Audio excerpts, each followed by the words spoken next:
Hello friends, आज का हमारा टॉपिक है कॉन्शियसनेस। कॉन्शियसनेस क्या है? तो कॉन्शियसनेस की हम जब बात करते हैं तो हमारे आसपास वातावरण के अंदर, एनवायरनमेंट के अंदर जो भी चेंजेस हो रहे हैं उसके सामने हम या कोई भी लिविंग ऑर्गेनिज्म रिस्पॉन्ड करता है। मतलब कि मैं एक सिंपल एग्जांपल आपको देना चाहता हूँ जिससे आप बहुत ही इजी समझ सकते हैं कि मान लीजिए कि किसी लिविंग ऑर्गेनिज्म को, यानी कि किसी एनिमल की बात करेंगे, बहुत ठंड लग रही है तो वो क्या करेगा। हम समझ सकते हैं कि शायद वो अगर डे होगा और उसे ठंड लग रही होगी तो वो सनलाइट में चला जाएगा।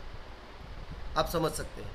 तो उसे क्या हुआ, ठंड महसूस हुई तो उसने रिस्पॉन्ड किया और वो सनलाइट में चला गया।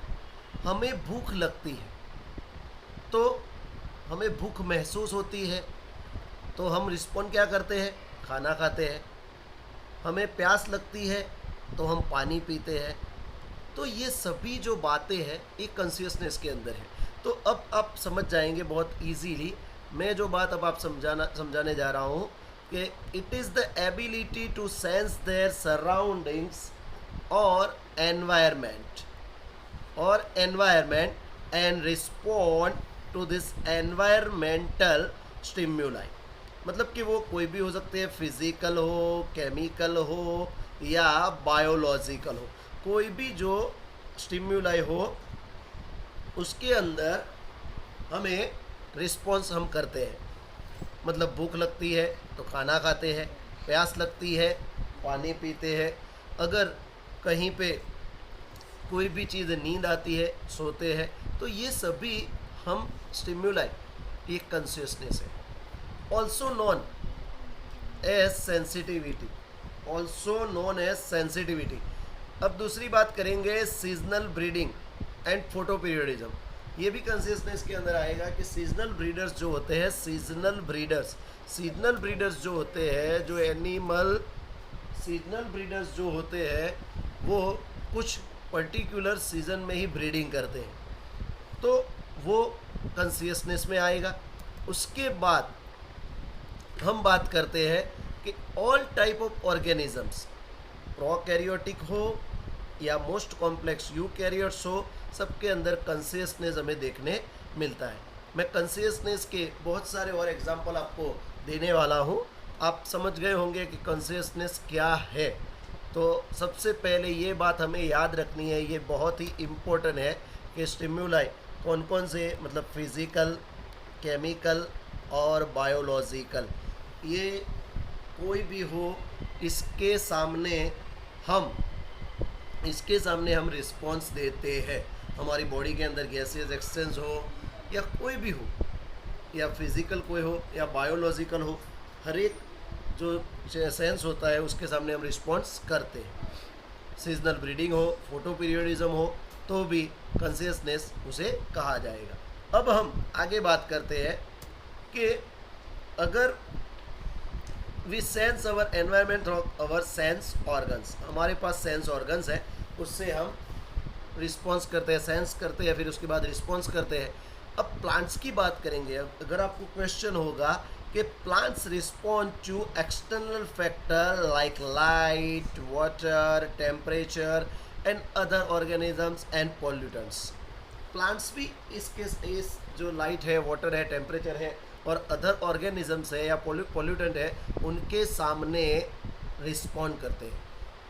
मतलब कि वो किस तरह से करते हैं, तो हम एक सिंपल बात करेंगे कि अगर आपने सनफ्लावर की बात सुनी हो, अगर आपने सनफ्लावर देखा हो तो आप देखेंगे कि सनफ्लावर का जो फ्लावर होता है वो सन के जो एरो होता है, सन होता है, उसी तरह पे मूव करते हैं। अगर आप दूसरे मीमोज़ा का नाम सुना हो, माइमोज़ा का नाम अगर आपने सुना हो तो आप देखेंगे कि जिसे हम सिंपल लैंग्वेज में लजामणी कहते हैं, माइमोजा जो होते हैं उसको जब आप टच करेंगे तो उसके जो लीफ है, पूरे जो उसके जो लीव्स है वो बंद हो जाएंगे। तो वो क्या है, सेंस के सामने रिस्पॉन्स करते हैं। आप रूट की बात करेंगे तो रूट जो है वो ज़मीन के अंदर जाते हैं। टेम्परेचर, तो मतलब कि प्लांट्स रिस्पॉन्ड, प्लांट्स जो है वो भी respond to external factor like light, मतलब वो भी क्या करते हैं, वो भी लाइट, वाटर, टेम्परेचर और पोल्यूटन, इन सब के सामने रिस्पॉन्ड करते हैं। तो वो भी कॉन्शियसनेस कहलाएंगे, वो भी कॉन्शियसनेस करते हैं। तो all organisms therefore are aware of their surrounding, मतलब कि हर एक जो लिविंग ऑर्गेनिज्म है वो अपने आसपास से अवेयर है। एक और कॉन्शियसनेस का सिंपल एग्जांपल भी ले सकते हैं, सिंपल एग्जांपल्स भी बहुत सारे हैं, इसके अंदर स्टिम्युलाई का भी सिंपल एग्जांपल्स ले सकते हैं। लेकिन अब हम आगे बात करेंगे, human being are only organism who is aware of himself. मतलब ये तुम्हारा जो क्वेश्चन है, ये क्वेश्चन नीट के लिए बहुत ज़रूरी है। ये आपको याद रखना है कि हर एक एनिमल, हर एक लिविंग ऑर्गेनिज्म कॉन्शियसनेस करता है, तो उसका कैरेक्टर है।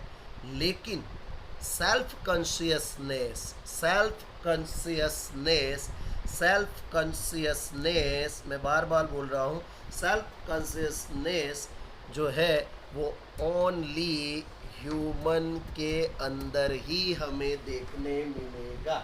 ओके, आपको समझ में आ गई बात कि सेल्फ कॉन्शियसनेस ओनली ह्यूमन के अंदर, ये हमारा क्वेश्चन है जिसे हमें याद रखना है।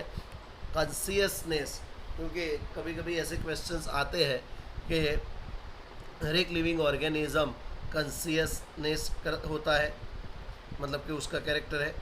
तो इसी तरह अगर ये बात करेंगे कि ह्यूमन, तो ह्यूमन सेल्फ कॉन्शियसनेस। ओके, आप समझ में आ गई होगी बात आपको।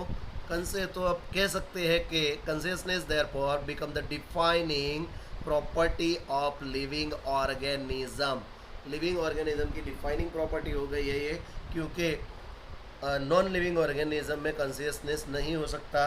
आप किसी लकड़े या पत्थर को दूसरे पत्थर से मारेंगे तो क्या उसको कोई फ़र्क पड़ेगा?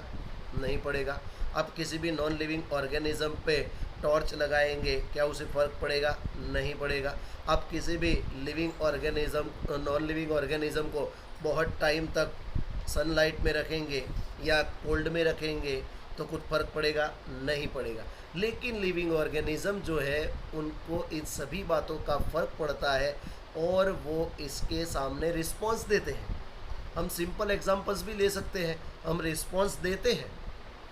अगर हमारी आंखें बंद हो तो भी अगर कोई टॉर्च हमारी आंखों पे लगाएगा तो हमें महसूस होता है, और अगर आंखें खुली हो और अगर कोई टॉर्च आपके आंखों पे लगाएगा तो आपकी आंखें बंद हो जाती है, मतलब कि सेंस के सामने आप रिस्पॉन्स दे रहे हैं। अगर आपके हाथ में कुछ गर्म चीज़ हो तो आप उसे छोड़ देते हैं, तो सेंस के सामने आपकी बॉडी रिस्पॉन्स करती है। तो इसी बात को हम कहेंगे कॉन्शियसनेस। ओके, आपको ये बात समझ में आई होगी, बहुत ही अच्छी तरह से मैंने ये बात आपको समझाई है। अब आगे बात करते हैं कि we observe that some patients, ये क्वेश्चन है कि अगर कोई पेशेंट कोमा में चला गया, अब वो कोमा में है मतलब कि ब्रेन डेड, उसके जो हार्ट है, लंग्स है, मतलब कि जो उसके जो बॉडी के पार्ट है वो अभी एक दूसरे के साथ मैचअप नहीं है, काम नहीं कर रहे हैं, ब्रेन डेड है। मतलब कि they are alive with help of virtual support by machines which replace heart and lungs. मतलब कि उसको वर्चुअल सपोर्ट से अभी जिंदा रखा गया है, हार्ट एंड लंग्स।